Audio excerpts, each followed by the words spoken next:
Argentina, champions of the world.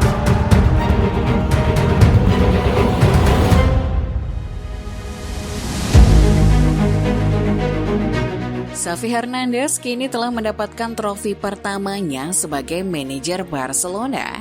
Yang lebih istimewanya lagi adalah, ini ia dapatkan lewat pertandingan El Clasico melawan rival abadi mereka Real Madrid.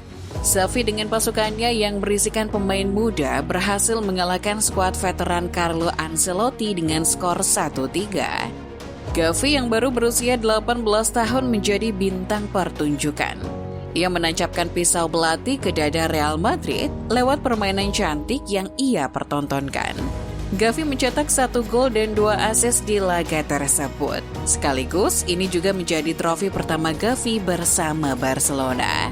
Bermain di King Fahd International Stadium Arab Saudi, Xavi memasang formasi yang tidak biasa ia pakai, 4-2-3-1. Permainan Busquets sebagai starter tidak mendatangkan reaksi positif dari para fans pada awalnya. Itu bisa dipahami sebab Busquets yang kini sudah berusia 34 tahun tidak bisa berkontribusi banyak di beberapa bulan terakhir. Xavi memperkuat lini belakang dengan menurunkan Araujo sebagai bek sayap kanan. Niatnya jelas untuk menghentikan atau setidaknya memperlambat gempuran serangan balik dari sayap Real Madrid Vinicius Junior. Strategi itu berhasil. Vini sebagian besar tidak bisa berbuat banyak di pertandingan tersebut. Hal ini mampu dimanfaatkan Barcelona untuk menggempur Al Real. Di menit ke-33, gol pertama di pertandingan tersebut tercipta. Gavi sukses menyerangkan bola ke gawang Real Madrid. 12 menit kemudian, Barcelona mampu menambah jarak. Kali ini lewat gol dari Lewandowski di menit ke-45. Real Madrid gagal menciptakan tendangan tepat sasaran di babak pertama. Itu membuat anak asuh Ancelotti pasang mode panik di babak kedua. Mereka berusaha mempersempit ketertinggalan dari sisa waktu yang ada. Namun, bukannya mencetak gol, skuad Al Real malah lagi-lagi bikin kesalahan. Dan itu membuat Pedri bisa mencetak gol di menit ke-69. Barcelona unggul dengan skor 3-0. Real Madrid hanya mampu membalas lewat gol dari pemenang Ballon d'Or Karim Benzema menjelang laga berakhir. Bagi Xavi, kemenangan ini lebih dari sekedar meringankan bebannya di Barcelona saja. Piala Super Spanyol memang piala yang tidak terlalu bergengsi untuk dimenangkan atau bahkan dibanggakan oleh tim sekelas Barcelona. Ini bukan trofi besar yang membutuhkan proses panjang dan sistem babak gugur yang melelahkan. Tapi gelar ini mereka dapatkan setelah mengalahkan rival abadi mereka, dan ini adalah permulaannya. Xavi mampu membuat lini tengah Real Madrid tidak berkutik. Dampak kepergian Casemiro ke Manchester United semakin dirasakan oleh Ancelotti. Don Carlo semakin mengutak-atik formasinya sedikit, dimulai dengan memainkan Kroos lebih ke dalam sebelum mempercayakan Eduardo Camavinga di tempat tersebut. Luka Modric tampil tidak seperti biasanya.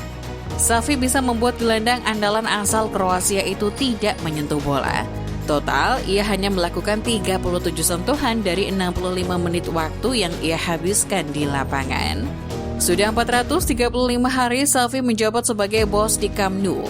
435 hari yang ia habiskan dengan banyak kekecewaan. Sebelumnya, Xavi selalu gagal dengan memalukan untuk memberikan trofi kepada Barcelona. Ia bahkan sempat terancam didepak setelah gagal di Liga Champions awal musim ini. Xavi menerima tim yang babak belur berkat warisan beberapa musim terakhir. Skuad Barcelona sedang berada di titik terendah di era Ronald Koeman untuk 2 musim. Dan asa mereka semakin hancur di beberapa bulan musim kedua Koeman menjabat sebagai pelatih. Xavi lalu datang sebagai penyelamat. Ia dipilih oleh para fans sebagai tokoh penting bangkitnya Barcelona kembali nantinya. Pemain terbaik di masanya dan pernah jadi bagian Barcelona di era Pep Guardiola yang melegenda. Xavi dinilai sebagai sosok yang cocok untuk memimpin Barca keluar dari kegelapan.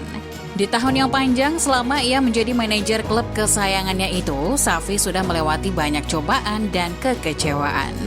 Barcelona gagal lolos fase penyisihan grup Liga Champions setelah kalah 3-0 lawan Bayern Munchen. Ini pertama kalinya sejak tahun 2003 Barcelona tidak bisa lolos fase grup dan harus bermain di Europa League. Tapi memang, sejak sebelum Xavi datang, Pin Barca sudah tidak ada harapan di Liga Champions. Tapi di Europa League pun nasibnya pontang-panting. Mereka hanya mampu melaju sampai ke perempat final. Di babak itu, Barcelona kalah ketika melawan Eintracht Frankfurt. Di kompetisi domestik, Xavi pun tidak bisa mendapatkan gelar. Mereka terhenti di babak 16 besar. Barcelona kalah ketika melawan Athletic Bilbao dengan skor 3-2. Itu kekalahan yang sangat menyakitkan bagi Barcelona pada saat itu. Sebab mereka tahu kalau Copa del Rey adalah kesempatan satu-satunya mereka. Terlalu sulit mengejar Real Madrid untuk merebut gelar La Liga musim 2021-22 itu. Di musim ini pun tidak terlalu baik. Karena Xavi sudah meningkatkan harapan publik Camp Nou di awal musim dengan memuncaki klasemen La Liga. Barcelona bahkan masih memuncaki klasemen sampai saat ini dengan selisih 3 poin dari Real Madrid. Tapi di Eropa mereka masih apes. Di Liga Champions, Barcelona masuk ke grup yang bisa dibilang sebagai grup neraka, yaitu di grup C bersama Bayern Munchen dan Inter Milan. Hasilnya, Barca tidak bisa berkutik. Mereka hanya mampu mengemas 7 poin dari 6 pertandingan. Tapi perlahan Barca mulai bangkit. Kemenangan melawan Los Blancos di final Super Spanyol ini adalah salah satu buktinya. Real Madrid adalah tim kuat. Bisa dibilang Los Merengues adalah tim terkuat di Eropa. Setidaknya sampai pertengahan musim ini. Dengan mengalahkan pasukan Ancelotti, apakah jadi sebuah penanda Barcelona akan segera keluar dari kegelapan?